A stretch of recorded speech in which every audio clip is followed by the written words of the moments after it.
మీరు hair fall తో struggle అవుతున్నారా? 150+ బ్రాంచెస్ ఉన్న అడ్వాన్స్ గ్రో హెయిర్ క్లినిక్ లో ఇప్పుడే ఫ్రీ కన్సల్టేషన్ బుక్ చేసుకోండి. నమస్తే, వెల్కమ్ టు సుమన్ టీవీ. నేను మీ సాయి భైరి. ఐపీఎల్ 2026లో మ్యాచ్ నెంబర్ 4 ఈరోజు జరగబోతుంది. పంజాబ్ వర్సెస్ గుజరాత్ మధ్య జరగబోతుంది మ్యాచ్. ఈ మ్యాచ్లో ఇరు జట్ల బలాబలాలు ఏ రకంగా ఉన్నాయి, ఏ రకంగా మ్యాచ్ జరగబోతుంది, దీనికి సంబంధించి మనం మాట్లాడదాం. మనతో పాటు ప్రముఖ స్పోర్ట్స్ అనలిస్ట్ సిహెచ్ వెంకటేష్ గారు ఉన్నారు. సార్ నమస్తే సార్. సో ఈరోజు ఫోర్త్ మ్యాచ్లో ఈ రెండు జట్ల మధ్య పోటీ ఎలా ఉండబోతుంది? చండీగఢ్లో జరగబోతున్నటువంటి మ్యాచ్ ఎవరికి అడ్వాంటేజ్గా ఉండబోతుంది? ఎందుకంటే యావరేజ్లో చూసినా కూడా మంచి సమతూకంగా ఉన్నట్టు కనపడుతుంది. మంచి హోరాహోరీ పోరు చూసే అవకాశం డెఫినెట్గా కనిపిస్తుంది. ఎందుకంటే రెండు టీమ్స్ చాలా స్ట్రాంగ్ గా ఉన్నాయి, led by very very charismatic personalities Shubman Gill and Shreyas Iyer. ఇద్దరు కూడా లాస్ట్ వరల్డ్ కప్ లో వాళ్ళిద్దరికి స్థానం దక్కలేదు. ఇద్దరు కూడా క్యాప్టెన్సీ మెటీరియల్.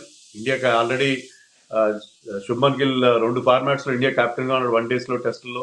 ఈ ఫార్మాట్ లో కూడా సూర్యకుమార్ సక్సెసర్ గా ఎవరు ఉంటారన్న విషయంలో వీళ్ళిద్దరి మధ్య పోటీ ఉంది. సో అక్కడ పంజాబ్ వర్సెస్ గుజరాత్ కాకుండా it is more like A Shubman Gill versus Shreyas Iyer గా కూడా మనకు కనిపిస్తుంది. శ్రేయస్ అయ్యర్ కూడా చాలా బాగా పర్ఫామ్ చేశాడు. అతని బ్యాట్స్మెన్ గా కానీ కెప్టెన్ గా అయితే అతని రికార్డ్ చాలా ఎక్స్ట్రాడినరీ రికార్డ్ ఉంది.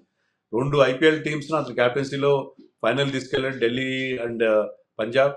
అండ్ KKR కి ట్రోఫీ కూడా గెలిపించి పెట్టాడు. సో కెప్టెన్ గా అతనికి ఉన్న ఫెంటాస్టిక్ రికార్డ్ కూడా దృష్టిలో పెట్టుకుని అతను ఇండియన్ టీంలో ఇంకా T20 టీంలో అతని ప్లేస్ ఇంకా దక్కలేదు, కానీ అతను గతంలో కొన్ని మ్యాచ్లు మాత్రం ఆడాడు. సో అతను వీళ్ళిద్దరి మధ్య కూడా పోటీ ఉంటుంది, apart from wonderful clash between Gujarat and Punjab. ఇట్లా బ్యాటింగ్ విభాగాల విషయానికి వస్తే ఏ టీంలో ఎలాంటి బ్యాటింగ్ ఉంది సార్? ఇటు బట్లర్ ఉండేటువంటి అవకాశం ఉందా గుజరాత్లో? అతని ఫామ్ కొంత ఈ మధ్యకాలంలో ఇబ్బందికరంగా ఉన్నట్టు కనపడుతుంది. రెండు జట్లు కంపేర్ చేస్తే బ్యాటింగ్ బలాబలాలు ఏ రకంగా ఉంది? బట్లర్ ఉంటాడు, ఎందుకంటే Buttler is a wonderful player. అతను IPL లో కూడా అతను గొప్ప రికార్డు ఉంది, క్లాస్ ప్లేయర్. సో బట్లర్ ఏంటంటే మీరు అన్నట్టుగా వరల్డ్ కప్లో దారుణంగా ఫెయిల్ అయ్యాడు, కానీ అతన్ని కంటిన్యూ చేస్తారు. 2-3 మ్యాచ్లు చూస్తారు, ఎందుకంటే he's that kind of a player. So అలాంటి ప్లేయర్ని, అతని ఫెయిల్యూర్స్ని కొంతవరకు మనం టాలరేట్ చేయాలి. సో కొత్త టోర్నమెంట్లో మళ్ళీ అతను ఒక డిఫరెంట్గా ఆడే అవకాశం ఉంది. సడన్గా అతనికి కంప్లీట్గా అతని బ్యాటింగ్ దెబ్బతినే పరిస్థితి ఉండదు. సో ఇక్కడ మళ్ళీ ఒక డిఫరెంట్ బట్లర్ చూసే అవకాశం ఉంది. సో మీరు అన్నట్టుగా బ్యాటింగ్ విషయానికి వస్తే గుజరాత్లో టాప్ హెవీ వాళ్ళు ఇప్పుడు కూడా. వాళ్ళ టాప్ ముగ్గురు మాత్రమే. ఎవరంటే శుభ్మన్ గిల్, సాయి సుదర్శన్, బట్లర్ మీద డిపెండ్ అవుతారు. వాళ్ళు బ్యాటింగ్ కూడా ఆల్మోస్ట్ 15-16 ఓవర్ల వరకు వాళ్ళే చేస్తారు. దానివల్ల తర్వాత ఆడే వాళ్ళకి ఛాన్స్ కూడా పెద్దగా రాదు. సో అదే సిచ్యుయేషన్ మళ్ళీ మనకు కనిపిస్తుంది. ఎందుకంటే ఇప్పుడు గ్లెన్ ఫిలిప్స్ మన వరల్డ్ కప్ బాగా ఆడాడు కాబట్టి ఇప్పుడు రెగ్యులర్గా టీంలో ఆడతాడు. వాషింగ్టన్ కూడా ఇప్పుడు హైయర్ అప్ ది ఆర్డర్ ఆడతాడు. సో జేసన్ హోల్డర్ కూడా టీంలో చేరాడు కాబట్టి వాళ్ళకి ఇప్పుడు టాప్ హెవీనే కాకుండా ఈవెన్ మిడిల్ ఆర్డర్లో కూడా కాస్త స్ట్రెంత్ కనిపిస్తుంది. ఇక పంజాబ్ విషయానికి వస్తే పంజాబ్ ఓపెనర్స్ శుభ్మన్ గిల్, సాయి సుదర్శన్ అంత కన్సిస్టెంట్గా ఆడకపోవచ్చు, ఆరెంజ్ క్యాప్స్ రాకపోవచ్చు వాళ్ళు, కానీ వాళ్ళిద్దరు చాలా చాలా అగ్రెసివ్గా ఆడతారు, చాలా ఇంపాక్ట్ఫుల్గా ఆడతారు. So Prabh and Priyansh are very very good. And Shreyas Iyer కానీ, తర్వాత శశాంక్ సింగ్, నెహల్ వడేరా, ఇప్పుడు కూపర్ కానెలీ కూడా చేస్తాడు టీంలో. మార్కో యాన్సన్ బ్యాటింగ్ బౌలింగ్ రెండు కూడా వరల్డ్ కప్లో అద్భుతంగా చేశాడు. సో ఆ టీం కూడా చాలా చాలా స్ట్రాంగ్గా ఉంది. బ్యాటింగ్లో 2 టీమ్స్ స్ట్రాంగ్గా ఉన్నాయి. ఇప్పుడు ఆడే పిచ్ కూడా, మ్యాచ్ జరిగే పిచ్ కూడా అది పిచ్ నెంబర్ 4. గతంలో ఇక్కడ మ్యాచ్లు జరిగినప్పుడు అక్కడ 200+ స్కోర్స్ వచ్చాయి కన్సిస్టెంట్గా. 2 టీమ్స్ 200 చేసాయి. అక్కడ మీకు ముల్లాపూర్ స్టేడియంలో చండీగఢ్లో ఎలా అంటే కొన్ని పిచ్లు చాలా లో స్కోరింగ్ ఉంటాయి, కొన్ని పిచ్లు చాలా హై స్కోరింగ్ ఉంటాయి. కానీ హై స్కోరింగ్ పిచ్ మీద ఆడుతున్నారు.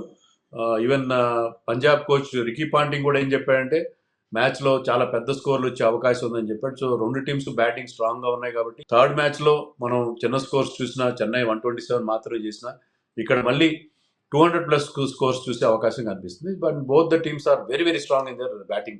అంటే కొంత ఎడ్జ్ ఉందంటే ఎవరికి చెప్పుకో సార్? పంజాబ్కి గెలిపే అవకాశాలు ఎక్కువ ఉన్నాయా, గుజరాత్కి గెలిపే అవకాశాలు ఎక్కువ ఉన్నాయా? పంజాబ్ లుక్స్ ఏ మోర్ బ్యాలెన్స్ సైడ్, ఎందుకంటే వాళ్ళకి బౌలింగ్ విషయంలో చాలా మంచి. ఇప్పుడు మార్క్ యాన్సన్ సూపర్ ఫామ్లో ఉన్నాడు. మనం ఓవరాల్గా చూస్తుంది ఏంటంటే జాకబ్ డఫీ లాంటి వాళ్ళు ఎవరైతే టాల్ బౌలర్స్ ఉంటారో, టాల్ బౌలర్స్కి అక్కడ పిచ్ నుంచి అసిస్టెన్స్ డెఫినెట్గా ఉంది. అక్కడ ఫాస్ట్ బౌలర్స్కి హెల్ప్ ఉంటుంది ముల్లాపూర్లో. మార్క్ యాన్సన్తో పాటు హర్షదీప్ సింగ్, చహల్ లాంటి ఎక్స్పీరియన్స్డ్ బౌలర్స్ ఉన్నారు. వాళ్ళకి చాలా ఆప్షన్స్ కూడా ఉన్నాయి. మీకు వాళ్ళకి స్టాయినెస్ ఆప్షన్ ఉంది, తర్వాత కూపర్ కానలీ ఆప్షన్ ఉంది, లాట్స్ ఆఫ్ బౌలింగ్ ఆప్షన్స్ వాళ్ళకి అంటున్నారు. తర్వాత హర్ప్రీత్ బ్రార్ కానీ. సో ఓవరాల్గా వాళ్ళ బౌలింగ్ చాలా స్ట్రాంగ్గా ఉంది. దానివల్ల వాళ్ళకి అడ్వాంటేజ్ ఉందని నేను అనుకుంటున్నాను. వీళ్ళ బౌలింగ్ కూడా స్ట్రాంగ్ ఉంది. గుజరాత్ బౌలింగ్ కూడా మీకు అక్కడ మీకు సిరాజ్ ఉన్నాడు, తర్వాత ప్రసిద్ధ్ కృష్ణ ఉన్నాడు. జేసన్ హోల్డర్, రబాడా ఇద్దరు ఒకరే ఆడే అవకాశం ఉంది. బట్ రషీద్ ఖాన్ అంత ఫామ్‌లో లేడు. తర్వాత నేను ఇందాక చెప్పినట్టుగా మిడిల్ ఆర్డర్ ఎప్పుడు కూడా వాళ్ళది కొంచెం డైసీగానే, ఇఫీగానే ఉంటది. సో అదొక్కటి వాళ్ళకి ఇబ్బంది. But Punjab is ticking all the boxes. వాళ్ళు అన్ని రకాలుగా స్ట్రాంగ్‌గా కనిపిస్తున్నారు. So Punjab will start as favourites. కానీ గుజరాత్ టీమ్ మనం ఎప్పుడు ఆన్ పేపర్ చూసి అనుకుంటాం. ఏమనుకుంటామంటే టీమ్ వీక్‌గా ఉంది, సరిగ్గా పెర్ఫార్మ్ చేయకపోవచ్చు అని అనుకుంటాం గానీ, they always exceed expectations. They punch above their weight. So వాళ్ళు ప్రతిసారి అనుకున్న దానికంటే బాగా పెర్ఫార్మ్ చేయడం అనేది గతంలో అనేక సందర్భాల్లో మనం చూసాం. మోస్ట్ సక్సెస్‌ఫుల్ టీమ్ అది. ఆడిన 4 మీద సీజన్‌లు కూడా ఇప్పటి వరకు సార్ ఒకసారి యాహ్! శుభం గిల్ మీద కూడా ఆడిన 4 స్ట్రైక్ రేట్ సీజన్‌లో ఎక్కువ వాళ్ళు మెయింటైన్ ఇప్పటి చేయలేడు వరకు అనేటువంటి ఒక ఆరోపణలు ఉన్నాయి. అందుకనే మేబీ వరల్డ్ కప్‌లో కూడా అందుకే తీసుకోలేదు అనేటువంటి చర్చ కూడా వచ్చింది. స్ట్రైక్ రేట్ ఎక్కువ మెయింటైన్ చేయలేకపోయాడు అని చెప్పేసి. సో దాన్ని అంటే చూపించుకోవచ్చా ఈ యొక్క సీజన్‌లో? అదే అతని మీద ఇప్పుడు ఆ స్ట్రైక్ రేట్ ఇష్యూ ఉంది. బట్ లాస్ట్ సీజన్‌లో అతను 600 అబోవ్ రన్స్ చేశాడు. 155 strike rate. 155 is not a bad strike rate. కానీ 155 ఇప్పుడు సరిపోవట్లేదేమో అని ఒక ఫీలింగ్ ఉంది. అంటే ఓపెనర్‌గా ఆడినప్పుడు, పవర్ ప్లేలో ఆడినప్పుడు మీరు కనీసం 170 స్ట్రైక్ రేట్ ఆడాలని ఫీలింగ్ ఉంది. సో నేను అనుకోవడం శుభ్మన్ గిల్ ఒక డిఫరెంట్ శుభ్మన్ గిల్ ఆడతాడు. అతను ఆ స్ట్రైక్ రేట్‌ని కూడా దృష్టిలో పెట్టుకొని, ఎందుకంటే స్ట్రైక్ రేట్ వల్లనే మీరన్నట్టుగా అతన్ని పక్కన పెట్టడం జరిగింది కాబట్టి, అతను he wants to prove a point to the selectors. సెలెక్టర్స్‌కి నేను మంచి స్ట్రైక్ రేట్‌తో కూడా కన్సిస్టెంట్‌గా ఆడతానని అతనికి ఒక ఎజెండా ఖచ్చితంగా ఉండే అవకాశం మనకి కనిపిస్తుంది. సో అలాగే శ్రేయస్ అయ్యర్ ప్రదర్శన కూడా ఏ రకంగా చూడొచ్చు ఈసారి? ఎందుకంటే తను కూడా టీమిండియాలో కొంత కన్సిస్టెన్సీ లేనటువంటి పరిస్థితి కనబడుతుంది. దాన్ని యుటిలైజ్ చేసుకుంటాడా ఈ యొక్క ఐపీఎల్ ద్వారా? శ్రేయస్ అయ్యర్ ప్రస్తుతం ఒకటే ఫార్మాట్ వన్ డే మ్యాచ్‌లో మాత్రం రెగ్యులర్‌గా ఇండియన్ టీమ్‌లో ఈస్ ఫిగరింగ్. సో మిగతా 2 ఫార్మాట్స్‌లో రావాలంటే లాస్ట్ ఇయర్ కూడా చాలా బాగా పెర్ఫార్మ్ చేశాడు. 175 స్ట్రైక్ రేట్‌తో మోర్ దెన్ 600 రన్స్ చేశాడు. బట్ అతనికేంటంటే ఇటీవల ఇంజరీస్ వల్ల లాంగ్ గ్యాప్ వచ్చింది. సో ఆ గ్యాప్ నుంచి అతను ఎలాగా మళ్ళీ ఫామ్ అందుకుంటాడనేది కూడా క్వెషన్ మార్క్ ఉంటది. అతను గనుక ఫామ్‌లోకొస్తే అది డెఫినిట్‌గా అతను 3 ఫార్మాట్స్‌కి ఇండియాకి అందివచ్చే అవకాశం ఉంది. టెస్ట్ మ్యాచ్‌లో కూడా స్పిన్ బౌలింగ్ బాగా ఆడతాడు కాబట్టి ఇటీవల కాలంలో టెస్ట్ మ్యాచ్‌లో మన స్పిన్ బౌలింగ్ సరిగ్గా ఆడట్లేదు. సో శ్రేయస్ అయ్యర్ గనుక if he had a decent IPL అతను 3 ఫార్మాట్స్‌లో కూడా ఇండియన్ టీమ్‌కి రెగ్యులర్‌గా ఫీచర్ అయ్యే అవకాశాలు కనిపిస్తున్నాయి. సో ఓవరాల్‌గా ఈరోజు మ్యాచ్‌లో టాస్ గెలిచినటువంటి టీమ్ బ్యాటింగ్ తీసుకుంటే బెటర్ అంటారా? బౌలింగ్ తీసుకుంటారా? ఏం జరగొచ్చు అక్కడ? అంటే ఇప్పటివరకు జరిగిన 3 మ్యాచ్‌ల్లో ప్రతి టీమ్ కూడా టాస్ గెలిచి ముందుగా బౌలింగ్ తీసుకున్నారు అండ్ చేజ్ చేస్తూ మ్యాచ్‌లు గెలిచారు. సో అదే ధోరణి కంటిన్యూ అయ్యే అవకాశం ఉంది. డ్యూ ఫ్యాక్టర్ ఉంటే కూడా మీరు టాస్ గెలిచి ముందుగా బౌలింగ్ చేస్తే అది మీకు అడ్వాంటేజ్‌గా మారే అవకాశం ఉంది. ఎందుకంటే bowling second under due conditions will be difficult. So ఇక్కడ కూడా అదే ధోరణి కంటిన్యూ అయ్యే అవకాశం ఉంది. అన్లెస్ పిచ్ చాలా బ్యాటింగ్ బాగా అనుకూలంగా ఉంది. ఫస్ట్ బ్యాటింగ్ చేస్తే ఒక పెద్ద స్కోర్ బోర్డు మీద పెట్టొచ్చు అంటే తప్ప మళ్ళీ అదే ట్రెండ్ ఐపీఎల్‌లో ఏంటంటే ఒక ట్రెండ్ ఉంటే అదే ట్రెండ్ కంటిన్యూ అవుతది. So win the toss and choose to bat first అనేది ఆ రూల్ కంటిన్యూ అయ్యే అవకాశం మనకు కనిపిస్తుంది. సో 200 స్కోర్ అయితే పక్కగా ఇలా ఎవరు బ్యాటింగ్ చేసినా వచ్చే అవకాశాన్ని చూడొచ్చంటారు మనం.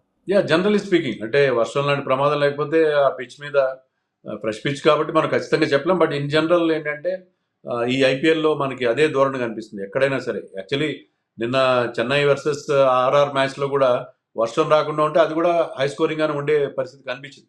సో ఈ ఐపీఎల్‌లో మనం ప్రతి మ్యాచ్‌లో 200+ స్కోర్స్ చూసే అవకాశం ఉంది. ఆ 200ని డిఫెండ్ చేసుకోవడం కూడా కష్టంగానే కనిపిస్తుంది. ఇప్పుడు 200 కాదు 230 చేసినా కూడా దాన్ని డిఫెండ్ చేసుకోవడం కష్టమని ఆల్రెడీ మనం ఫస్ట్ 2 మ్యాచెస్‌లో కూడా చూసాం. So this is going to be high scoring IPL అని అనిపిస్తుంది. Right sir. Thank you so much. అది ఈరోజు Punjab versus Gujarat Titans match జరగబోతుంది. ఈ మ్యాచ్ అయితే టగ్ ఆఫ్ వార్ ఉండేటువంటి అవకాశం కనిపిస్తుంది. నువ్వా నిన్నట్టు జరిగే మ్యాచ్‌లో ఎవరు గెలుస్తారనేది చూడాలి.